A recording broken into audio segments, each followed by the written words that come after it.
afternoon, everyone. Thanking for joining Encore Palm Beach County for our monthly Zoom call. This is an exciting call today. We have Karl Kryczynski with us, and Karl has an exciting second act that he has designed for himself, and we're anxious to hear so much more about it. And I'm still letting some people in, so just bear with me for 1 second. And okay. Well, Karl, I'm going to start by letting you tell us a little bit about your background, what you did for 37 plus years in your corporate career, and then we'll talk about how you got to where you are today. So, Karl, welcome. Thank you for being here. Oh, thanks for having me, Christine. It's a pleasure. Well, I basically worked in IT for most of my career. I had a way of actually pre-starting that career. I have to thank my mom for that. Back in the 1970s, when not many high schools had any kind of computer training program, my mom saw that one of the schools in the area that I could transfer to had a 3-year program in computer training that taught you programming. And back in the day, it was key punch because everything was on punch cards and big mainframe computers. So I had a bit of a head start even when I graduated high school with IT. So for me to go into that career after that was very easy. And I think the first job that I had really with working with computers was with American Express. And that was back in the 70s as well. And I worked with them for around 10 years. And then I transferred over to ADT. And that's what you were referring to, my 37-year career with ADT, which ended happily on a very happy note. We're in 2022, yeah. So I've been retired for a little over a year now.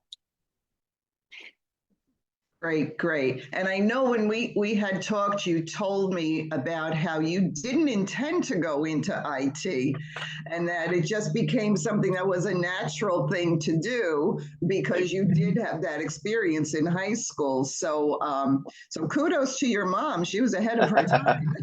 She definitely was, you know. And then honestly, it was an education in data processing and IT because I got to see how everything changed over the years from computers being the size of homes down to, you know, now what we have in our hands, which probably has more processing power in our phones than what those original mainframe computers ever had. That's amazing. That's amazing. And I know you experienced a lot of changes in those 37 years with ADT as well as, you know, the computer industry itself. Sure. Tell us a little bit more about some of the shifts that you had lived through with ADT. Oh, sure. Yeah. Well, anybody that's in IT knows this, that it's a constant life learning process, that things change all the time, whether it's the hardware, whether it's the software, and you have to be very flexible and you have to be willing to learn and adapt. So that over the years has not only, I think, kept my brain very active, but it also kept my interest. Because honestly, if I had to do the same thing for 37 years, you know, I probably wouldn't be here anymore. So it's nice that it kept everything kind of interesting for me. And I was always going to training classes and I was always learning something new. So that really kept my interest in the career. And the company itself went through a lot of changes while you were there too, right? Oh, yeah, of course. I mean, there were a lot of management changes. The company was bought, it was sold. I mean, it went public. I think twice while I was, you know, working there. So yeah, there are a lot of internal changes as well that you had to deal with. Yeah. So how did you adapt so easily to all that change? Because I think that's one of the biggest issues that a lot of people have is that they can't deal well with change. How did you adapt? You know, I think maybe a lot of it has to do with my personality. I'm very easygoing, and I try to just deal with what happens. You know, you have to deal with what happens, especially at work, you know, because you're getting a paycheck. Outside of that, you know, other life experience, it might be a little bit different. But with work, I was always, you know, open to the change.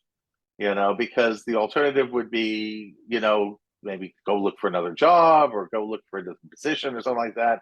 But I was really enjoying what I was doing. So I was just kind of happy to kind of go with the flow, so to speak. And I think you hit on a key point right there, is that you need to be open to change, because change is constant. It's the only constant we have. So, Right? yeah, It's so true. you do need to be able to adapt and be flexible. And from everything that you had told me about all the changes you dealt with, you definitely have mastered that. So, Yeah. so you also mentioned that you're a continuous learner. So tell the folks here, what is it about you that makes you want to learn all the time, always trying to learn new things? And where does that come from? I think it has a lot to do with just curiosity and to see how things work or how things improve. And a lot of those changes were kind of forced upon you, especially in IT. You didn't really have a choice because the software upgrade was coming, whether you liked it or not. Right. The same thing with your phones. Your phones update all the time. So there's a little bit of a learning process there. Now we have YouTube. You could literally go onto YouTube and Google anything that you want to learn, and there's going to be a ton of videos out there. Where, back when I was with ADT and starting out with them, it was more of going through a manual and learning from there, or actually going to, a training class. So, all those things really helped me learn and change and adapt. And I guess it was just part of the industry and part of my DNA. That's very interesting, because so many people get stuck in a career or a job that they're really not content with. Mm-hmm. And even though there are changes, if they don't adapt, they're not happy where they're at. Right. So what would you suggest, ways that you would suggest to overcome that? Obviously, like you said, it's in your DNA, but did you work with other people that had issues dealing with all of those changes? Well, there were some people there that were a little resistant to change, and I tried to sit down with them one-on-one and just maybe help them with learning how some of this new stuff worked, and just deal with one step at a time. If you can get one piece of it, have somebody else learn that, then it's just a simple matter of going on to the next part of the next part of the next part. So if you look at a problem or anything like that as a whole, it can be, kind of frightening at times for people, because you think, oh my God, there's so much there. But if you manage it by pieces, that makes it so much easier to digest, and to learn it. Right. And that's great advice. It goes back to that, how do you eat an elephant? A bite at a time. A bite at a time. I like that. So that's great advice. That's awesome advice. And I know you said that you did take a bit of a sabbatical at one point. Tell us about that. Yeah. At one point at ADT, when there was all that, one of those changes in the upper management, I think we were bought out by a British gentleman. And he was rolling us into his company, and they had a big meeting and all of IT was there. And they said, we have a great opportunity for you. We're outsourcing all of IT. And of course, that meant, okay, well, a lot of people are going to be losing their jobs. And at that point in time, I was very fortunate. I was not one of the people that lost their jobs. They actually took me on. But after a while, this was in the 80s, there was a lot of corporate buyouts. So at the time, I was outsourced. After a while, it was one company bought another company, bought another company. I was still, at the time, it was still working at ADT, but the name on the paycheck changed constantly. So at a certain point, I guess they said, okay, well, your contract's going to end now. But luckily, written into my contract, they said they had to give me an annual, a year's salary, so to speak. So I was able to take a year sabbatical, get full pay, and not have to work. And I said to myself, am I going to look for a job, or am I going to be able to enjoy my time off? And I've been working for a lot of years at that point. And I said, you know what? I will probably never get this opportunity ever again until I retire, to be able to take a year off and really enjoy it. And I did. I mean, I really had a great time. I was living in Florida at the time. And I just, went to the beach. I rode my bike. I went out, had fun with friends when they could come join me. And it was a great year off. That's great. But did it give you a taste of what your retirement would look like? A little bit, I think so. Yeah, definitely. Yeah, yeah. But also, thankfully, after that year was up, things had changed at ADT again, and I had changed. I didn't really just sit on my laurels. It was a time when the internet was just starting up, and I wanted to learn how to code web pages. So I bought myself some software. I bought a copy of Dreamweaver, which is sort of an industry standard, and I learned how to code web pages. And I did a few web pages for friends of mine that had businesses. And I went back to ADT, and then they rehired me, and I worked on the company's intranet site when I went back to work for them. From everything you're saying, you're really supporting the idea that you need to be continuous learner, adapt to change, and it sounds like that is really the ticket to why you're successful now.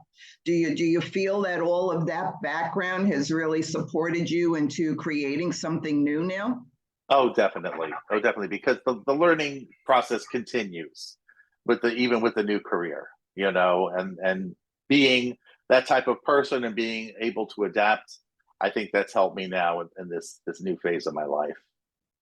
That's amazing. That is amazing. And I know you transitioned from what was at one time called a traditional career into a fulfilling retirement. So was that an easy segue for you, or did it take some time for you to develop that? What do I do next? Well, when I first retired, I was also just like that. When I had that year sabbatical, I was like, great, I don't have to do anything, and I was really enjoying that. And after a year passed, I was getting a little bored. I was like, okay, well, sitting around at home is great. And I sort of had a little bit of that already, maybe not total retirement, but during COVID, I worked from home for 2 years. So I was really used to being at home and cooking all my meals and all of that. So that sort of gave me a little bit of a taste of being at home for retirement. But honestly, I was still tied to my computer and to ADT and still working and going on to a lot of Zoom meetings with them. But I think after a year, I got a little bored, and I was sort of chatting with some friends of mine that were in the travel industry that had been doing this and had worked with Cruise Planners, which is the franchise that I eventually purchased. And they all gave me sort of a warm, fuzzy feeling about the company. So I had a little hesitation at first, being that I love to travel. I mean, I was always the planner of like travel for my friends when I went with them, but I wasn't really a professional, so to speak. I was not a real, a travel advisor. So they all gave me, really good advice about what to do and how to go about going into this new career. I didn't just jump into it. I really talked to a whole lot of people. Well, when you were planning your retirement from ADT, did you consider that you would start a new career, or did you think you were just going to take some time? Not at all. Yeah, no, not at all. This sort of happened over that year that I, kind of, well, I can't say I did nothing, because I did a lot of travel. I think between retirement from when they started cruising again, I went on something like 9 or 10 cruises. So a lot of those were because of COVID. I had a lot of trips that were canceled. So every time they canceled a cruise, they could either refund me or give me $125 in, cruise credit. for a future cruise. So I took the 125% and I just, put those towards different cruises once they started cruising again. So like I said, it was a year off, but it wasn't a year of doing nothing. It was a lot of Doing travel. nothing, right, right. Yeah. But did you ever anticipate while you were still working what your retirement might look like? I really just thought it would be just doing nothing, just, enjoying life and, going out on my bike and go to the movies and, having a nice lunch here and there.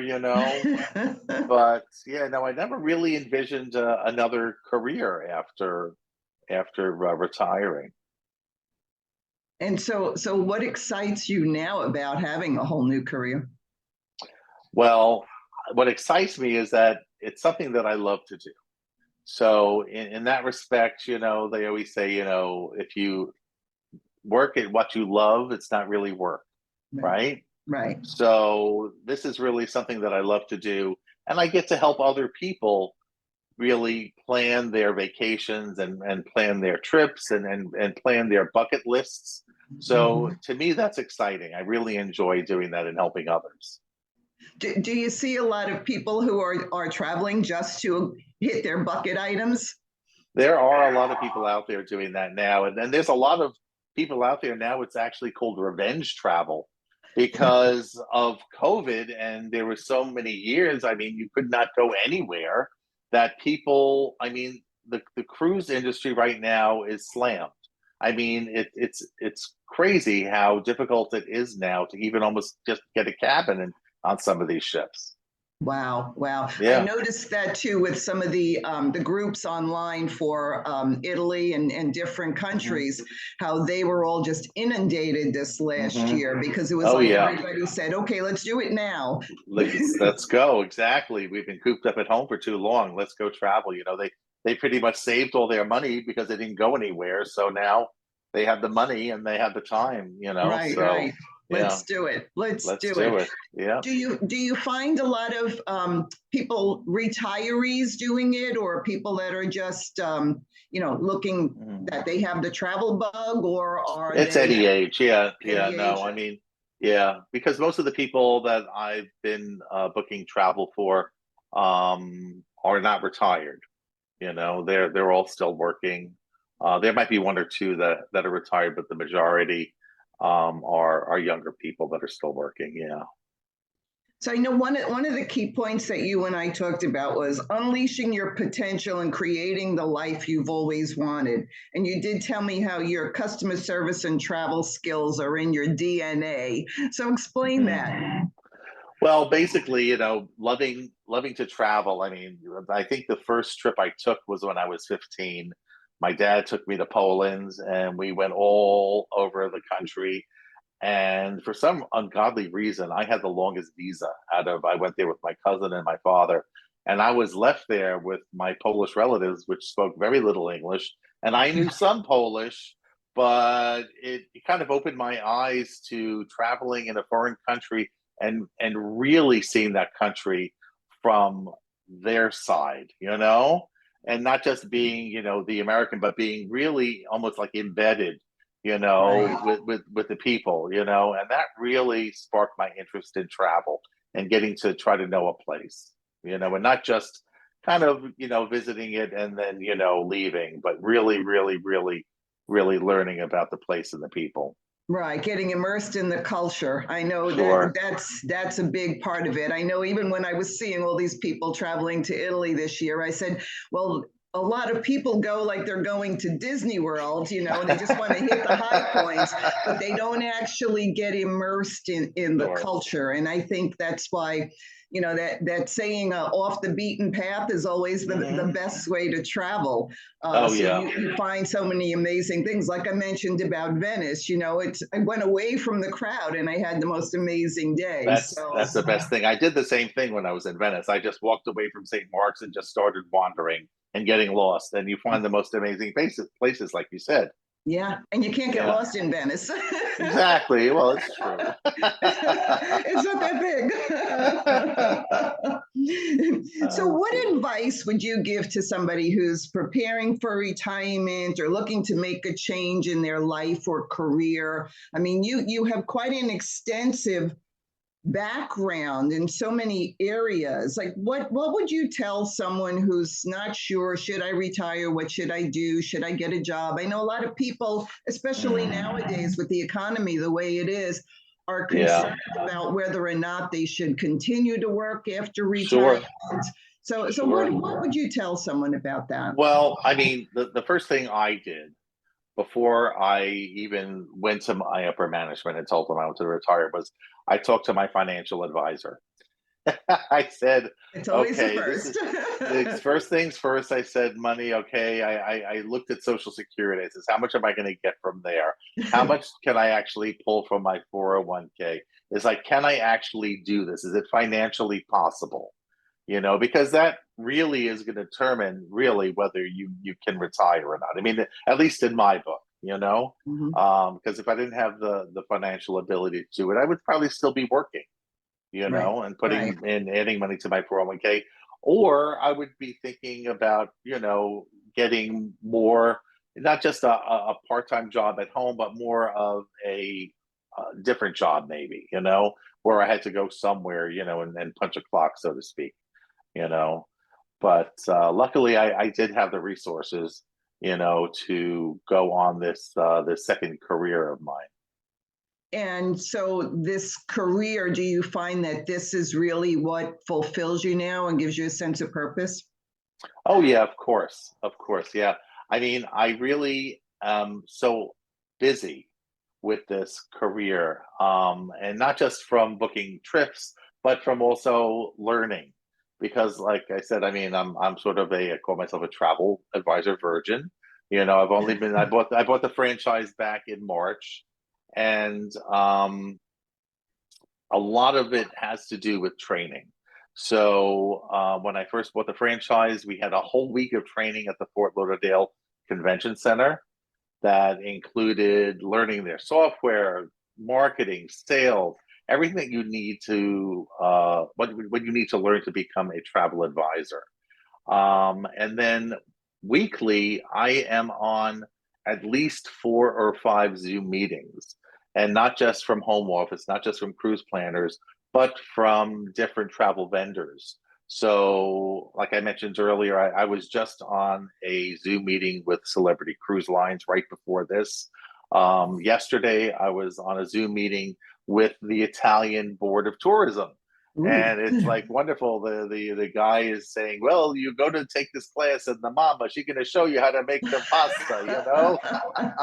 What confused me was that guy said he was from New York, and I says, "Well, that's a unique New York accent you have." So a lot of it is a lot to do with training again, which actually sort of makes me happy because you're learning from the experts. These are the Right. people that are in the business. There are the people that were actually selling their product, and they're teaching you how to sell it, and they're giving you not only that, but they're giving you tools. They're giving you marketing tools. They're giving you images for social media. They're giving you all these things to help you along the way. That's amazing. That is amazing. And do you have a lot of friends of yours that are retired and envy your career? Actually, I don't. It's a lot of my friends are not retired yet. A lot of them are still working, but they do sort of envy my career. They envy all the travel and the places that I go to all the time. They always, chatting with me up on Facebook, saying, they love seeing all the pictures of all the places that I'm going to or that I've been. Nice, nice. One of the things that you said when we talked was that you mentioned you had a Rolodex. Now, explain to those who may not know. Well, actually, it's not a real Rolodex. It's obviously it's all in my Apple contact list, my contacts. But after being working at ADT for 37 years, I've made a lot of met a lot of people, and a lot of friends. And not only from there, but on LinkedIn. LinkedIn was also another great resource that I could pull from of people that I'm connected to. So when I started adding clients into my database for this new career that I had, it was easy for me just to take out of my contact list a whole bunch of people that I've known for years and years, and add them to that. So I could just start sending them emails and things of opportunities for travel and let them know.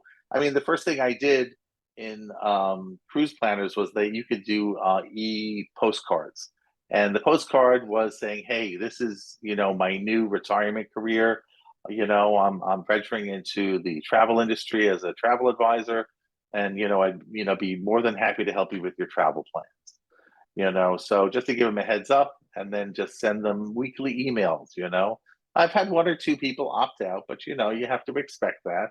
But Right. I've also had a lot of people that open all these emails. So that's also another good sign. There's interest in what I'm doing. And through the years, have you found that Rolodex has been invaluable to you? Oh, of course. Your contacts and the people that you've worked with over the years, are, I consider a lot of them friends as well. They weren't just business acquaintances. They're really a lot of very close friends because you develop relationships over all those years. I mean, honestly, when I started ADT in 1985, it was in the World Trade Center in Manhattan, and I am still friends with people that I met there. Wow. And we still chat on Facebook or on the phone, and it's just lovely. It really is having contacts and people that you've known for so many years. It's interesting you say that. We talk about that a lot with Encore when people are looking for work opportunities or even volunteer opportunities. Think about who you know and people that you've contacted through the years. Yep. And I've seen that recently myself. I've reached out to some people that I knew from basically another lifetime, and just letting them know what I'm doing and just really touching base and seeing what they're up to, because Sure. I think you can maintain those contacts. You never know where it's going to take you. So that's why, and I kid about the word Rolodex because I used to have one too, but we all did. We all did. Yeah. Now, if you tell that to a Gen Z, I don't know if they know what we were talking about. Yeah, I don't think so. Yeah, I don't know. That is funny. But a big part of everything that you've done really was, being open to change, being adaptable, being flexible. And I think those are probably a key points that we really need to drive home for anyone that's looking to make some change in their life, is that they really need to be open to what's available to them. People just kind of sit in a silo and don't realize that opportunities are all around them. So just expand on that a little bit for us. Yeah, you have to try to look outside of your comfort zone, I think, and that's whether it's, trying a different restaurants or trying a different career or trying, maybe if you're not into art, maybe going to a museum and seeing what that's all about. But it's just kind of going out of your comfort zone, even just for a little bit. It doesn't have to be a long time commitment, but just to see what it's like and to see if it's something that you would enjoy or even adapt to. Because humans are very adaptable. We've been adapting to different things for millions of years, right? So right. If you can do that just a little bit, that I think that will help you along your path of your journey for your next career in retirement. I love that. I love that. And I'm sure you see a lot of that even with travel. People go to different places and they're trying different foods and learning different languages. And so to be able to adapt is really what gets us through life. There's so much that is so constantly changing. So, and you're definitely an example of that. 37 years. And I remember you telling me that you started out in New York and then you said you went to Jersey. How many times did you move? I was fortunate. Every time they moved the corporate office, they moved me. So we went from the World Trade Center in 85, actually around 87, I think they relocated the corporate office to Parsippany, New Jersey. And I lived there for, I think, around 12 years. And then after that, that was around the time when they had outsourced IT, when I had that opportunity for the sabbatical. But that was like really before, that came after the move. So when they outsourced IT, they says, well, we have a job for you. We're going to pick you up, but it's in Boca Raton, Florida. I says, oh, well, that's not a bad place to live, right? One at the time, my parents were getting older and they had a place in Green Acres in Florida for a couple of years. I says, well, it's probably a good time for me to move to Florida. So I said, yeah, sure. I'll take the job in Florida. So I'm very fortunate that they relocated me every time. So, if you have to move everything in your life, from New York or New Jersey to Florida, it's a pretty big expense. So I was very fortunate in that respect. Right, right. Yeah. Would you say that you have found your passion and purpose? At least for now.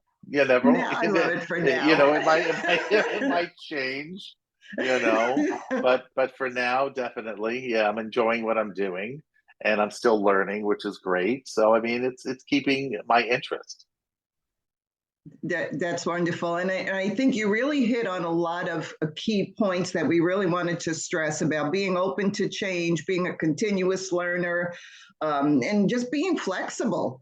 So, yeah, I mean, from everything that we've talked about, I mean, you are definitely an example for that. So, so kudos to you. I mean, Thank you. a marvelous transition in life. So where is your next adventure? My next adventure is in, let's see, it's Thanksgiving. I'm going to be on a 2-week cruise on Holland America, and it's actually a back-to-back cruise. There are 2 7-day cruises that I won't be getting off the ship. One is going to the Eastern Caribbean, and one is going to the Western Caribbean. So wow. I always find that for Thanksgiving I don't have much to do. So I'd much rather be on a cruise ship and have them cook the turkey. And you just came back from Alaska, didn't you? I did. I was in Alaska in September.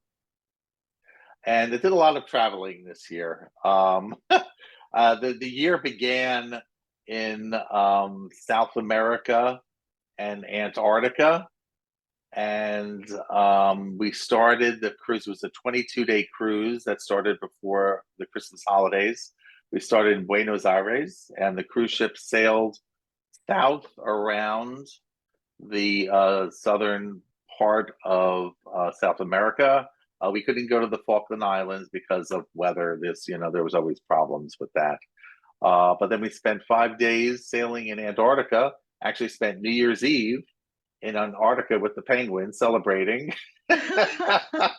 And then we sailed up the other side of South America on the Chile side, and we did the Chilean fjords and saw more penguins and had a lot of wine, and then ended up in Santiago.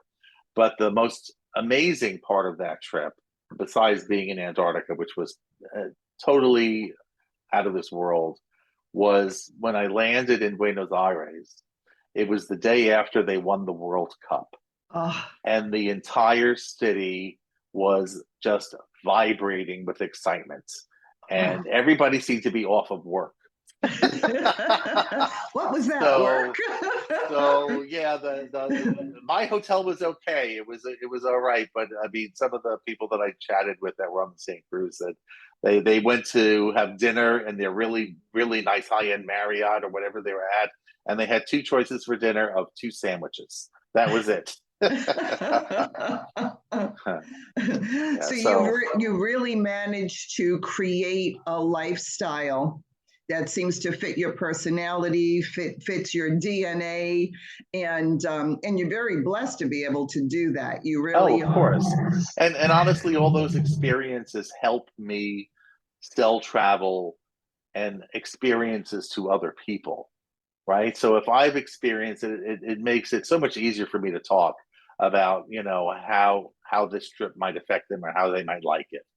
And I'm very fortunate that a lot of the other travel partners offer these type of travels to travel advisors just so they can experience it and they could sell better, So Right. I'm going on another trip in January on MSC Cruise Lines, which is also it's like a travel advisor rate, they call it, so it's very inexpensive and it allows me to experience their cruise line.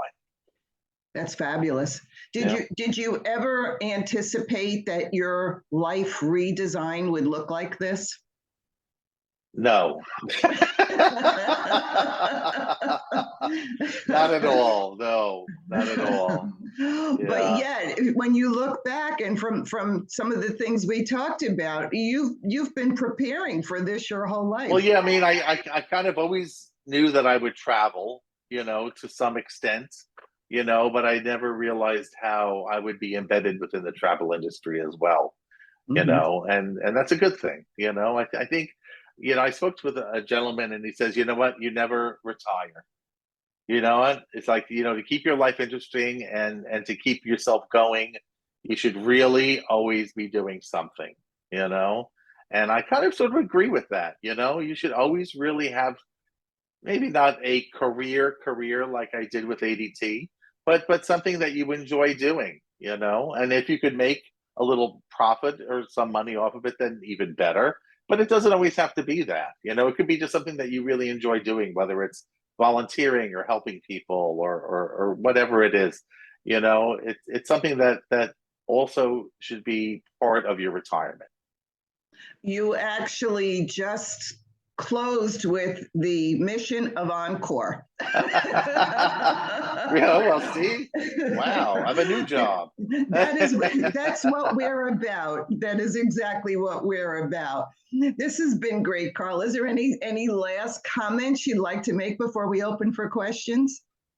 Well, no, I used to have a saying that I put on my meetings at ADT, and it was always said, "When in doubt, eat." So I've changed that now to "When in doubt, travel." So you know what? If you don't know what to do next, just take a trip and go somewhere. Whether even if it's just a road trip in Florida, just do something. That's beautiful, because I think when we open and expand our horizons, so many things show up for us. Of course. Definitely. And one of the other things that you said is, when we were talking about your background, is never neglect your wisdom and experience. And that's a big part of what Encore is about as well, because we don't realize that our previous life and everything we have done is really just building blocks towards where we are now. So, of course. So yeah. I mean, being in IT and digital marketing and working on the web and all that has helped me a lot, even with cruise planners, because part of what they give you is a website. And even though they sort of make it easy for you, there were so many people that when they went to the week training at the convention center, were struggling with the website of how to update it, how to change it. For me, it was a no-brainer. I mean, because I've done so many different websites, and I basically just knew exactly, how they were, having you updated, and it was just, they were trying to make it easy, and for me it was easy, but like I said, for other people it wasn't. So my whole background really came through there. All of our life experiences, we find at some stage come to use. So definitely. Well, this has been great. Let's open it up and see if anyone has any questions or comments. Sure. Karl, please feel free to unmute yourself. Anyone? Rosemary, I know you always like to add something. Well, I don't want to be perceived as a person who loves to talk, but I always have questions because, as Karl said, one of the key things, and he said so many things in his talk that really resonated with me, Karl. And thank you for coming on. And Karl, by the way, is a former neighbor of mine, and I can testify to the fact that he is always cheerful and kind of laid back, which I think is very helpful in working with people who can get uptight about their travel arrangements, right, Karl? Oh, of course, yeah. So many of the things that he said about being open to change staying open to the possibilities in life around you, the willingness to learn something new. These are things that not everybody has. We meet a lot of people who are looking for new work or volunteer opportunities, but they're not as willing to learn something new, put that effort in. I was on a call with a fellow called Ken Dichtwald recently, who is a big name in the field of aging. And he is a consultant to major corporations on services selling to the over 50 market. And he has a talk entitled Radical Curiosity. I think that curiosity is the thing that is the key to coping with change. And I just want to say, Karl, that love of travel began early when your father took you to Poland and you had an experience. It reminded me of two things. One, at 5 o'clock this morning, I took my son to Palm Beach Airport for a flight to Japan, where he'll be for the next 6 months with a new job. And his love of travel began early. When he was 12, I took him and my mother-in-law on a 3-week driving trip through England, Scotland, and Wales. And he's been traveling ever since. We used to have a sign on the refrigerator door that said, "See the world before you leave it." And he took me up on it and has been going ever since. Well, that's great, though.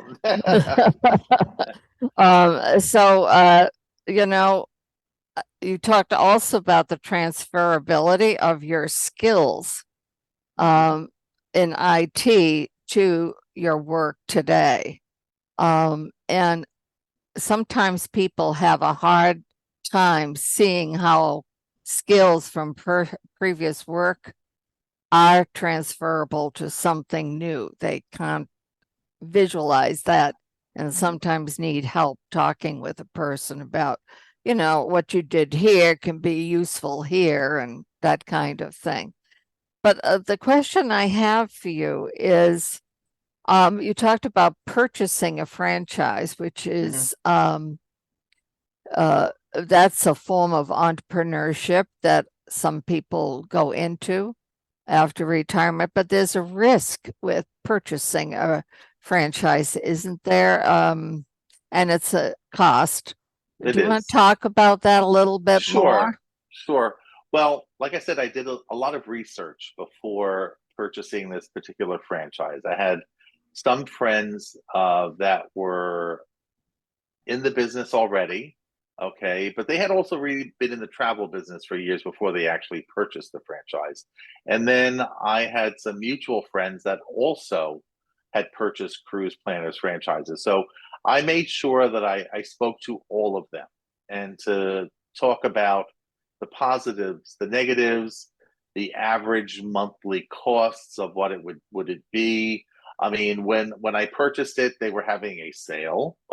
So it was several $1,000s off of their normal purchase price, which I sort of wanted to take advantage of if I was going to go into this business, which I did.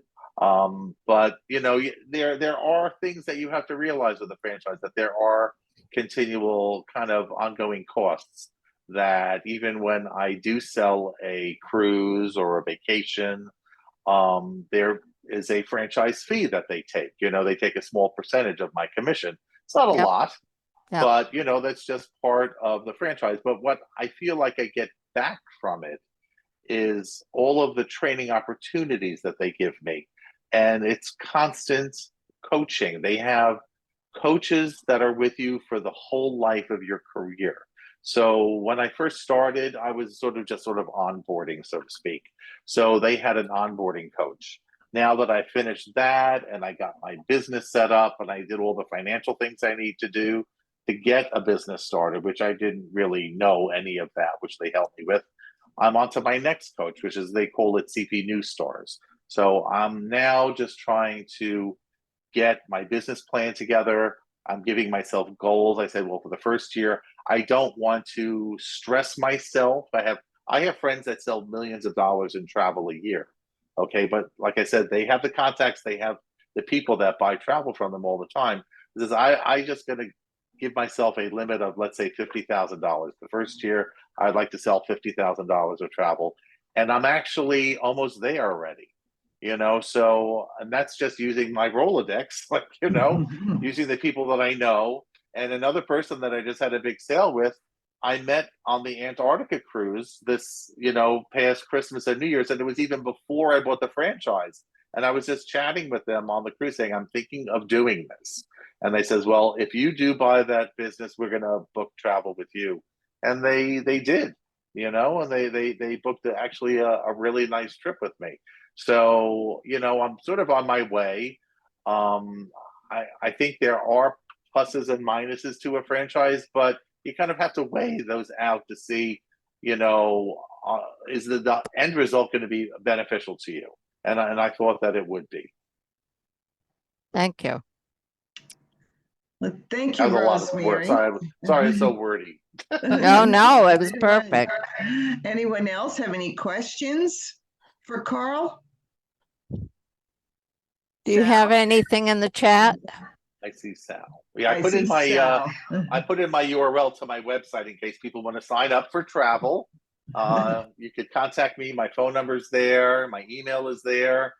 You could sign up for weekly travel deals.